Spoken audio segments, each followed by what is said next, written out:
ሰላም ጤና ይስጥልኝ ውድ ተዋህዶ ልጆች እንዴት ናችሁ? ሰላም ናችሁ? ሁሉ ሰላም ሁሉ መልካም እግዚአብሔር የተመሰገነ ይሁን። ሁሌ ሳነበው በጣም ደስ የሚለኝና የእመቤታችን የቅድስት ድንግል ማርያም ክብርና ልዕልናዋን የሚናገር የመጽሐፍ ቅዱስ ክፍልን አነብላችኋለሁ።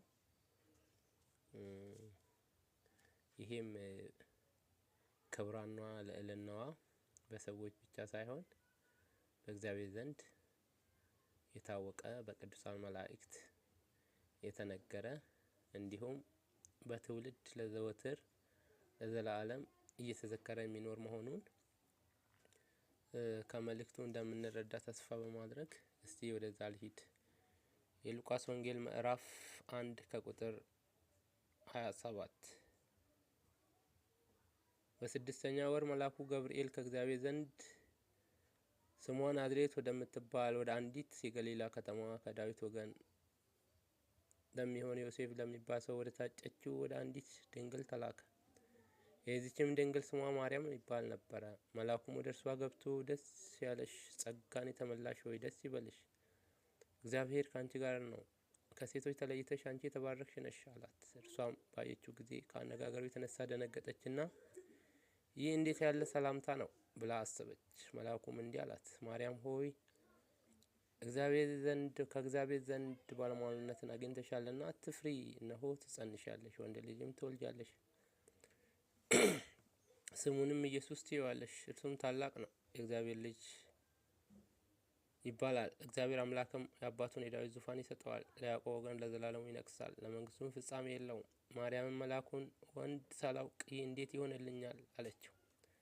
መልአኩም መልሶ እንዲህ አላት፣ መንፈስ ቅዱስ ያድርብሻል፣ የልዑል ኃይልም ይጋርድሻል፣ ከአንቺ የሚወለደው ቅዱስ ነው፣ የልዑል እግዚአብሔር ልጅም ይባላል። እነሆ ከዘመዶችሽ ወገን የምትሆን ኤልሳቤጥ እርሷ እንኳ በእርጅናዋ ወንድ ልጅ ጸንሳለች። መካን ትባል የነበረችው ከጸነሰች እነሆ ይህ 6ኛ ወር ነው፣ ለእግዚአብሔር የሚሳነው የለምና። ማርያም መልአኩን እነሆኝ እግዚአብሔር ባሪያው አለሁ፣ እንደ ቃል ይሁንልኝ አለችው። ከዚህ በኋላ መልአኩ ከእርሷ ዘንድ ሄደ። ማርያም ወደ ኤልሳቤጥ ስለመሄዷ በዛም ወራት ማርያም ፈጥና ተነሳች፣ ወደ ተራራማው ሀገር ወደ ይሁዳ ከተማም ደረሰች። ወደ ዘካርያስ ቤትም ገብታ ለኤልሳቤጥ ሰላምታ ሰጠቻት። ኤልሳቤጥም የማርያምን ሰላምታ በሰማች ጊዜ ጽንሱ በማኅፀኗ ዘለለ። በኤልሳቤጥም መንፈስ ቅዱስ መላባት፣ በታላቅ ቃልም ጮኻ እንዲህ አለች፣ ከሴቶች ተለይተሽ አንቺ የተባረክሽ ነሽ፣ የማኅፀንሽ ፍሬ ብሩክ ነው።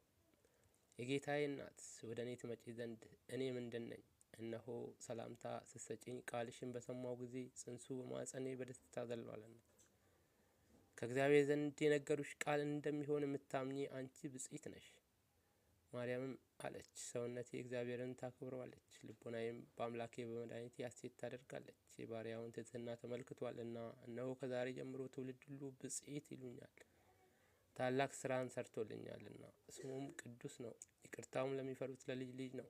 በክንዱ ኃይልን አደረገ፣ በልባቸው ሐሳብ የሚታበዩትን በተናቸው፣ ኃያላኑንም ከዙፋናቸው አዋረዳቸው፣ ትሑታኑንም ከፍ ከፍ አደረጋቸው፣ የተራቡትንም በበረከቱ አጠገባቸው፣ ባለጠጎችንም ባዶ እጃቸውን ሰደዳቸው።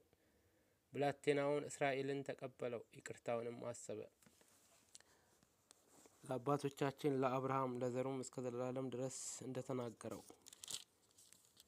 ማርያምም 3 ወር ያህል በእሷ ዘንድ ተቀመጠች። ከዚያም በኋላ ወደ ቤቷ ተመለሰች። ወስብሐት ለእግዚአብሔር ወለወላዲቱ ድንግል ወለመስቀሉ ክቡር። ይቆየን። ውድ የኦርቶዶክስ ተዋህዶ ልጆች እንግዲህ እንደተመለከታችሁት እናታችን ቅድስት ድንግል ማርያም በመጽሐፍ ቅዱስ ከብዙ በጥቂቱ የተጠቀሱ ብዙ ክብር እንዳላት ባለራእዩ ዮሐንስ ጠቅሶ ስለሷ እንደሚናገር እንዲሁም በመዝሙረ ዳዊት ንግስት በቀኝ ትቆማለች እያለ እንደሚያነሳትና ቅዱሳን አባቶቻችን ሲዘክሯት፣ ሲያከብሯት፣ ሲያመሰግኗት እንደኖሩ ዛሬም እኛ ልጆቿ ብፅዕት፣ ቅድስት፣ ንጽሕት እያልን እናመሰግናታለንና እቺን ክብርት የሆነች እናት የሰጠን አምላካችን እግዚአብሔር ስሙ የተመሰገነ ይሁን። መልካም የእመቤታችን የድንግል ማርያም ወርሃዊ በዓል መልካም ቆይታ ይኖርላችሁ። ክብረት ይስጥልን።